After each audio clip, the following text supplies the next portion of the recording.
Hello दोस्तों, तो आज का व्लॉग थोड़ा डिफरेंट होने वाला है क्योंकि मैं आपको बताने वाली हूँ मेरा खुद का जर्नी जो कि आसान बिल्कुल नहीं थी।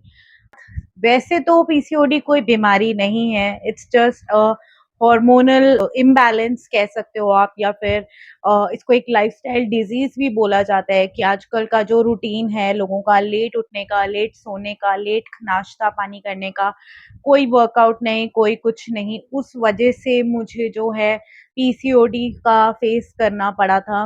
लेकिन सच बताऊं तो जितना आसान बोलना होता है ना, उससे कहीं ज्यादा मुश्किल था उसको क्योर करना। जर्नी बिल्कुल भी आसान नहीं थी। मेरे जो हैं 3 IUI फेल हुए, एक IVF फेल हुआ। तो मैं ये वीडियो इसीलिए बना रही हूँ टू ब्रिंग सम अवेयरनेस आप लोगों को। आप में से कई लोग होंगे जो प्रे कर रहे होंगे कि एक बेबी मिल जाए किसी तरीके, लेकिन किसी को थायराइड आ जाता है, किसी को पीसीओएस आ जाता है, या फिर किसी को कोई और लाइफस्टाइल डिजीज भी हो सकती है, किसी को कोई सीरियस डिजीज भी हो सकती है। लेकिन आज मैं आपको बताने वाली हूँ अपनी खुद की जर्नी, अपना खुद का एक्सपीरियंस कि मैंने कैसे क्या क्या चीजें की जिससे आज मैं लकीली एक 5 साल की बेटी की माँ बन पाई हूँ। Yes, things were not easy for me, but वो कहते हैं ना कि जब आप लग जाओ ना एक काम को कि करना ही है, तो फिर पूरी कायनात उसको आपको दिलवाने की साजिश में लग जाती है। तो बस मैंने ठान लिया था कि अब चाहे कुछ भी हो जाए, चाहे मुझे कुछ भी करना पड़े ना, ये मतलब मैं एक बच्चे के लिए, मैं उसको पाने के लिए, एक माँ बनने के सुख पाने के लिए मैं सब कुछ करने के लिए तैयार थी। तो चलो फिर विदाउट एनी फर्दर डिले करती हूँ आज की व्लॉग को स्टार्ट, क्योंकि मुझे पता है कि ये जो टॉपिक है ना, ये बहुत सारी आप में से मदर्स को क्यूरियस कर रहा होगा कि जल्दी से बताओ ऐसा क्या हो सकता है जिससे कि हम भी माँ बन पाएंगे। तो सबसे पहली चीज जो आपको करनी है ना, उम्मीद नहीं छोड़नी है गाइस, क्योंकि कई बार क्या होता है कि जब मंथली साइकिल हमारा आता है तो बहुत उम्मीद टूट जाती है कि इस बार भी कंसीव नहीं हुआ, पता नहीं मेरी किस्मत में माँ बनना लिखा भी है या नहीं लिखा। और ऐसी बहुत सारी चीजें हम अपने मन में ले आते हैं, और कई बार तो कुछ चीजें ना नेगेटिव भी हो जाती हैं, तो ऐसा नहीं बोलना चाहिए। कहते हैं कि कुदरत हमारी बातें सुनती है, जो हम बोलते हैं वो कुदरत सब कुछ सुन रही है। वो कहते हैं ना, यूनिवर्स सुन रहा है। आप मैनिफेस्ट कर सकते हो चीजें। तो कैसे कर सकते हो? क्योंकि कुदरत आपकी सोच को समझ लेती है, आपकी चीजों को समझ लेती है। यही तो कुदरत है ना। कोई भगवान हमारे से फोन पे तो बात कर नहीं रहे, या फिर हम उनको मंदिर में जाके बोल रहे हैं, अरे कितनों की सुनेंगे, मंदिरों में कितनी ही लाइनें हैं। दिल से करो, किसी का बुरा मत करो, और डेफिनेटली आपको रिजल्ट मिलेगा। अब आ जाते हैं मेडिकल टर्म्स पे कि मेडिकल टर्म्स में आपको क्या क्या करना चाहिए। तो फ्रेंड्स, मैं सबसे पहले बोलूंगी कि आपको जो है ना अपना लाइफस्टाइल तो फॉलो करना ही पड़ेगा। अगर आप सोचो कि मैं कोई शॉर्टकट अपना लूं, आईयूआई की तरफ चली जाऊं, आईवीएफ की तरफ चली जाऊं, या डॉक्टर्स दवाई दे रहे हैं उससे सब ठीक हो जाएगा, तो मैं आपको लिख के दे देती हूँ। मतलब ये वीडियो भी मेरा प्रूफ है, आप ले लेना। जब तक आप वर्क ऑन नहीं करोगे ना अपनी बॉडी पे, तो कुछ भी पॉसिबल नहीं है। यकीन मानिए, कुछ भी पॉसिबल नहीं है, क्योंकि पीसीओएस जो है ना, हमें कोई 1 या 2 दिन में नहीं हुआ जो हमारी 2 महीने की या 1 महीने की दवाई खाने से सही हो जाएगा। ये हमारी सालों की बेकार जो हमने खाना पीना खाया है, जो आजकल मोमोज, चाउमीन, या जितने जंक फूड खाए हैं, या फिर हमने कोई सालों तक वर्कआउट नहीं करी है। और बहुत सारी लड़कियों के टमी के नीचे, मेरे भी टमी के नीचे बहुत ज्यादा फैट डिपॉजिट है, अभी भी है, पहले भी थी, अब तो कुछ प्रेगनेंसी की भी है, क्योंकि बाद में मेरी बेटी सी सेक्शन से हुई है। लेकिन वो जो है ना, वो जो है सालों से हम अपने आप शरीर को खराब कर रहे हैं, तो एकदम से तो ठीक हो नहीं जाएगा। तो सबसे पहले मैं आपको चीज एक बोलना चाहूंगी कि आप वॉक रेगुलर स्टार्ट करो। जी हाँ, रेगुलर वॉकिंग सच में मुश्किल एक बार को लग सकता है, हो सकता है आपके घर के पास पार्क हो या ना हो, कई बार बारिश है, कई बार सर्दी है, कई बार गर्मी है, कई बार कोई फ्रेंड नहीं है जाने के लिए। लेकिन एक चीज मैंने सीखी थी, किसी ने मुझे एक बार बोला था कि अगर तुम्हें इस चीज से बाहर आना है ना, या तुम्हें माँ बनना है, तो मत देखो कि कोई तुम्हारे साथ है या नहीं, ये मत देखो कि हस्बैंड जा सकते हैं साथ में या नहीं, या तुम्हारे साथ कोई फ्रेंड सर्कल है जो तुम्हारे को अकम्पनी करे वॉक पे, कुछ मत सुनो। आजकल ना फ़ोन हमारा बेस्ट फ्रेंड है। फ़ोन को आप लो, गाने ऑन करो, ईयरपॉड्स लगाओ और शुरू हो जाओ शूज़ पहन के। डेली 1 घंटा वॉक आपको करनी है। लिटरली मैं डेली 1 घंटा वॉक करती थी और 1 घंटा योगा करती थी। दिन के 2 घंटे मैंने दे रखे थे कि मुझे करनी ही है ये। और साथ ही साथ में फर्टिलिटी योगा 10 मिनट की अलग से करती थी, डीप ब्रीदिंग करती थी। फर्टिलिटी योगा बहुत तरह की आपको मिल जाएगी, आप सर्च करना योगा, फर्टिलिटी योगा यूट्यूब पे। और नहीं तो मैं खुद की भी एक ऐसा पूरा व्लॉग बना दूंगी फर्टिलिटी योगा पे, और एक ऐसा डाइट प्लान जो पीसीओएस में बहुत ही ज़्यादा हेल्पफुल रहता है।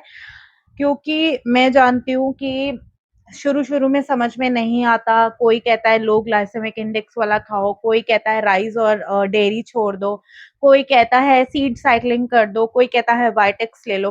बट हर एक बॉडी अलग बनी है गाइस, हर एक बॉडी की अपनी अलग रिक्वायरमेंट्स हैं। सबसे पहले तो आप अपना एक अल्ट्रासाउंड कराइए, उससे आपको पता लग जाएगा कि क्या आपको पॉलिसिस्टिक ओवेरियन डिजीज़ है या पॉलिसिस्टिक ओवेरियन सिंड्रोम है। और दूसरी बात, कई लोग कंफ्यूज होते हैं कि पीसीओडी और पीसीओएस दो अलग चीजें हैं। नहीं, पहले जब तक ये पता नहीं चला था कि पीसीओडी क्या है, तब तक इसको पॉलिसिस्टिक ओवेरियन डिजीज बोला गया था। तो साइंटिस्ट को भी लगा था कि ये एक डिजीज है।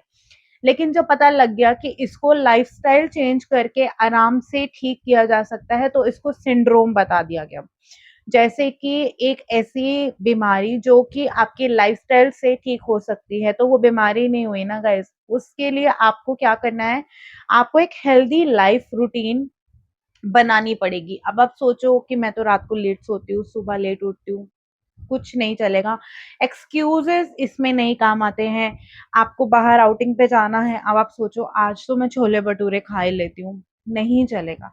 आपको स्ट्रिक्ट डाइट फॉलो करनी पड़ेगी। मैंने जितना स्ट्रिक्ट सब कुछ फॉलो करा है, जितना मैं रोई हूँ, जितनी इमोशनल मेरी स्टोरी रही है, एचएसजी मेरी हुई थी, जो कि ट्यूब्स ब्लॉकेज को चेक करने के लिए एक सॉर्ट ऑफ माइनर सर्जरी होती है, जिसमें आपकी फेलोपियन ट्यूब्स के अंदर एक इंक को डाला जाता है, और वो इंक अगर दोनों साइड में जाती है तो दैट मीन्स कि आपकी फेलोपियन ट्यूब्स ओपन है, और अगर नहीं जाती तो दैट मीन्स आपकी फेलोपियन ट्यूब्स ब्लॉक्ड है। उसके बाद मेरे आईयूआई हुए थे। डॉक्टर्स ने बहुत उम्मीद दी थी, ऐसे करके करेंगे, वैसे करके करेंगे, सीमेन को वॉश करके करेंगे। बहुत सारी चीज़ें डॉक्टर्स ना गाइड करते हैं। डॉक्टर्स की भी गलती नहीं है, अगर हम उन पे जाएँगे, तो वो हमको सजेस्ट करेंगे। मैं सिर्फ 21 इयर्स की थी जब मुझे ये सारी प्रॉब्लम्स को मैं फेस कर रही थी, और यकीन मानिए फैमिली में कोई आपका साथ इसमें नहीं दे सकता। बोलने से कुछ नहीं होता, फ्रेंड्स कोई आपका साथ नहीं दे सकता।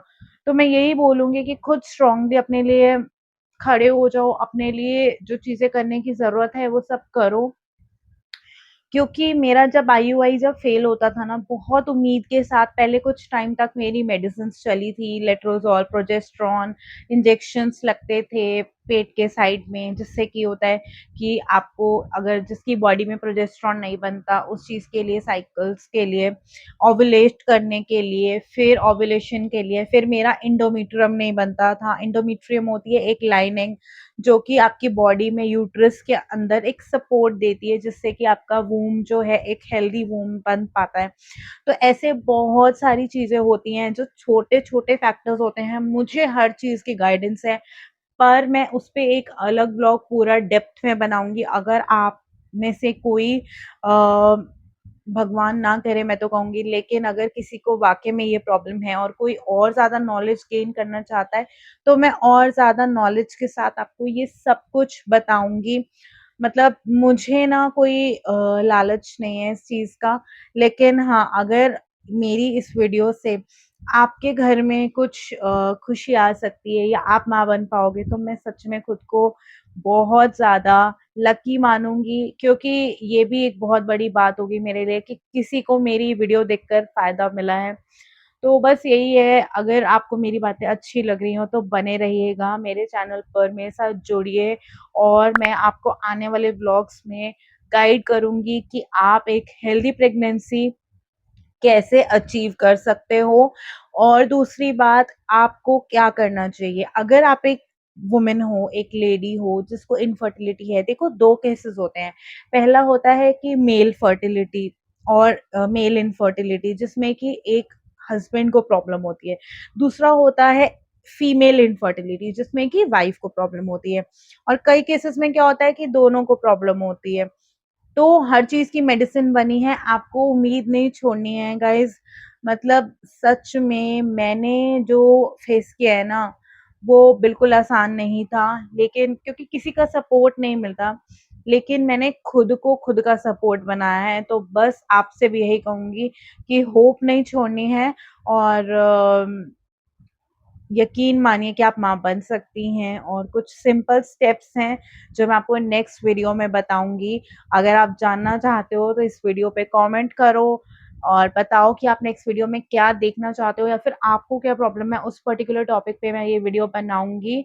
तो बस आज के लिए इतना ही। मिलती हूँ कल एक न्यू ब्लॉग के साथ, तब तक के लिए बाय बाय, टेक केयर। और इससे ज़्यादा मैं आज बात नहीं करूँगी इस ब्लॉग में, क्योंकि ये सिर्फ पीसीओडी के लिए ब्लॉग बनाया था मैंने। ये डेली ब्लॉगिंग के साथ-साथ एक अलग था, मेरा मन था कि मैं आपको हेल्प करूँ, थोड़ा-सा गाइड करूँ, तो बस इसीलिए मैंने ये ब्लॉग बनाया। इसमें मेरा कोई पर्सनल इंटरेस्ट नहीं था, बस मदद करने के लिए मेरा मन हुआ तो मैंने ये ब्लॉग बनाया है। और अच्छा लगा होगा तो सब्सक्राइब कर देना और मुझे बताइएगा कि मैं आगे आपकी किस तरीके से हेल्प कर सकती हूँ। Thank you so much. Bye bye and sending you lots and lots of baby dust. Bye.